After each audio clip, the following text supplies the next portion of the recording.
आज हम आपको हरिशंकर परसाई की कहानी भोलाराम का जीव की एक व्याख्या बताएंगे।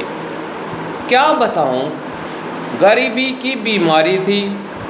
5 साल हो गए पेंशन पर बैठे, पर पेंशन अभी तक नहीं मिली। हर 10-15 दिन में एक दरख्वास्त देते थे, पर वहाँ से या तो जवाब नहीं आता था और आता तो यही कि तुम्हारी पेंशन पर विचार हो रहा है। इन 5 सालों में मेरे सब गहने बेचकर हम लोग खा गए। फिर बर्तन बिके, अब कुछ नहीं बचा था, फाके होने लगे थे।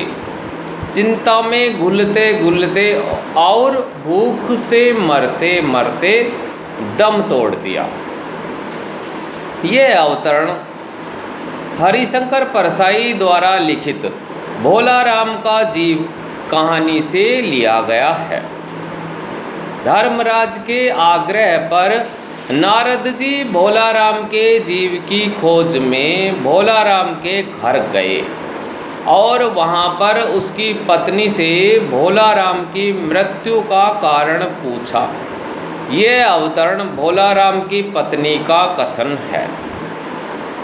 नारद जी ने पूछा कि भोलाराम की मृत्यु किस बीमारी से अर्थात किस कारण हुई। तब उसकी पत्नी ने कहा कि क्या बताया जावे, उन्हें गरीबी की बीमारी थी। गरीबी की चिंता और पेट की पूर्ति न होने के कारण ही उन्हें बीमारी हो गई थी। 5 साल पहले भोलाराम रिटायर हो गए, परंतु पेंशन अभी तक नहीं मिली। इस कारण वे हर दिन एक प्रार्थना पत्र देते थे, परंतु पेंशन कार्यालय से या तो कोई उत्तर नहीं आता था और कोई उत्तर आता भी था तो यही आता था कि तुम्हारी पेंशन पर विचार हो रहा है, अर्थात अभी पेंशन स्वीकृत होने में समय लग जाएगा। इसी प्रसंग में नारद जी से भोलाराम की पत्नी ने कहा कि घर में धनाभाव होने से इन 5 सालों में मेरे सारे गहने बेचने पड़े, तब जाकर हम लोगों की भोजन आदि की ज़रूरत पूर्ति हो सकी।